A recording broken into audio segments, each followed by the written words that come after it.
They filled out one vote for every seat in here, selected the people with the 5 greatest vote totals, and they're the ones remaining.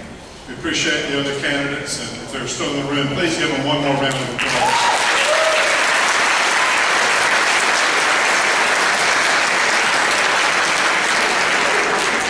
So now we're going to get a little bit crazier.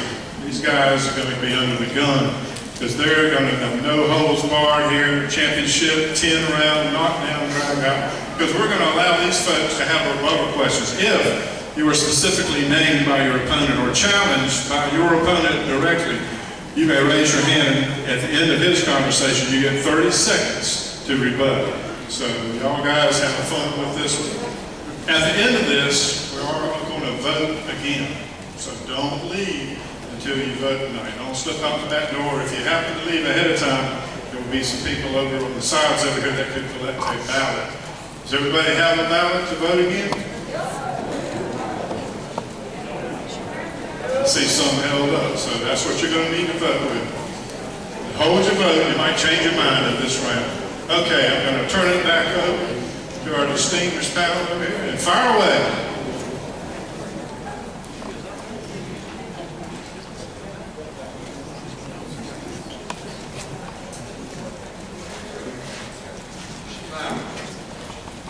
Mr. Bauer, please explain to the audience how you will balance the need for reducing our federal deficit and spending, which is unsustainable at the present levels, and your role as our representative in bringing investments in infrastructure and quality of life issues, which are so critical in job creation and expansion of the tax base, which reduces the need for tax increases at the local level.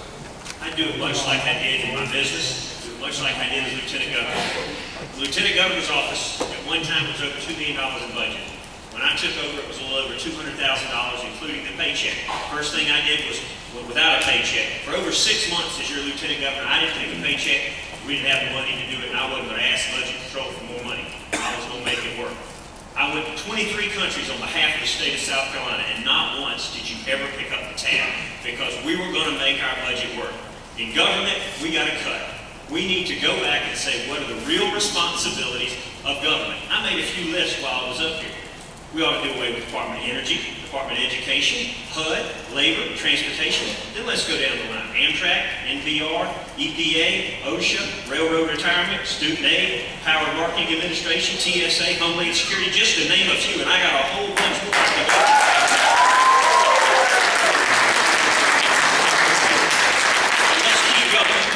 How about this? I wouldn't pave another road in another country till I could pave the roads in South Carolina and the rest of the states.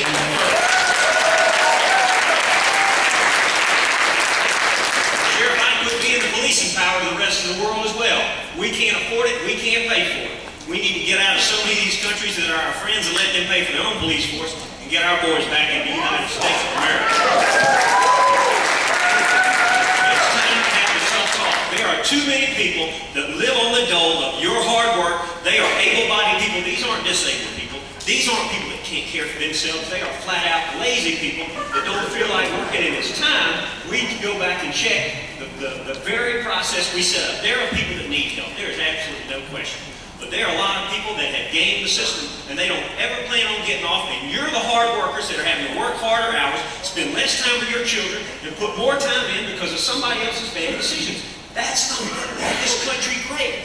What made this country great was hard work, dedication, perseverance, and some people were going to live better than others because they worked hard.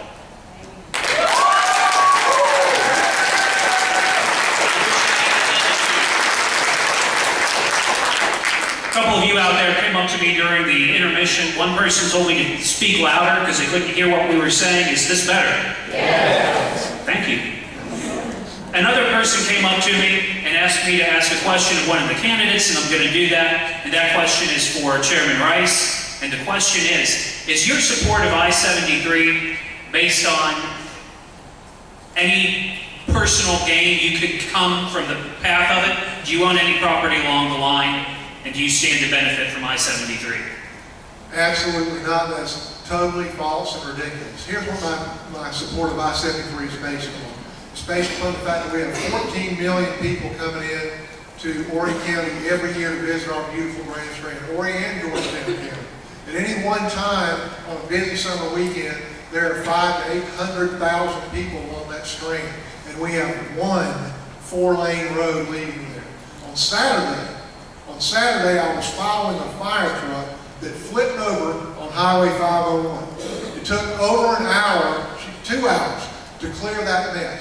Now, can you imagine trying to evacuate 800,000 people off of the beach and having just one accident? Tourism is the #1 industry in South Carolina. Tourism from our Grand Strand, Georgetown County, all these counties in the PD pay over $300 million a year into our state coffers. That road, based on studies by the Myrtle Beach Area Chamber of Commerce, would produce a 20% rate of return. No, it is unbelievable that the road hasn't already been built. It's unbelievable that it hasn't been built for A, we would get a great return on investment, B, for disaster planning, C, because, again, as Mr. Prosser said earlier, one of the top 10 tourist destinations in the country, and we're the only one that doesn't have an interstate service. If this happened in Walt Disney World, you can bet the federal government and the state of South Carolina would be turning back, and the state of Florida would be turning backwards to get that road. Now, I'm not for earmarks. I'm all about a merit-based system. Send me up there. I want to advocate for this district, not just I-73, but infrastructure projects all over the PD. I've been trained to be an advocate. I'm good at it. Send me up there, and they'll know we're here, I promise you.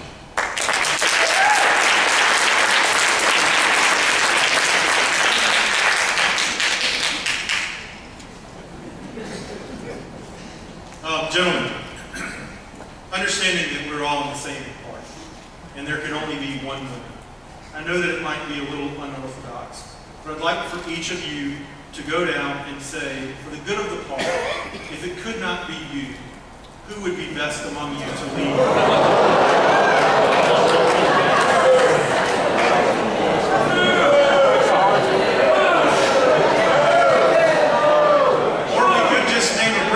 When one of you gets up there, and we'll just call this question going forward. So you want to know a serious question? Okay. So I understand that, I understand that Senator Grant has, just maybe as recently as this evening, been fighting for an appropriation for the Charleston harbors, the Georgetown harbors, not necessarily to widen and deepen all of them, but to sustain the infrastructures that we have. Do you feel that this is a pork barrel project, and would you support it if you were in Congress today?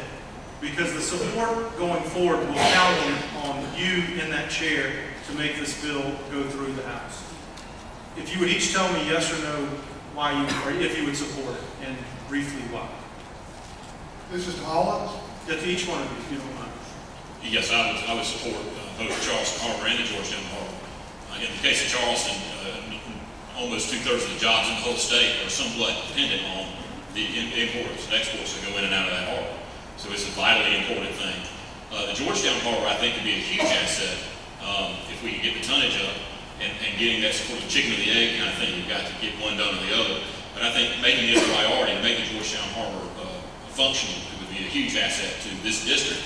And in Georgetown County, they have, a number of unemployed people. Marion County has almost 20%, Marlboro too. So, getting that harbor up and the jobs it would create, I think would be a huge benefit. Thank you. For the sake of brevity, we'll just go down the line very quickly. 30 seconds, please. Yes, I would. We're talking about things government actually has a responsibility to do. Where we've gotten off track in this country is we've lost what government should do and what government shouldn't do. Government has a responsibility and an obligation to do things like infrastructure. That includes building roads. That includes dredging ports. Those are things that government needs to do. Where we've gone off track is we've gotten into things government has no business doing. If we kept the focus, government would have the money that it needs to do the things it has the responsibility to do. Thank you, Mr. Wood.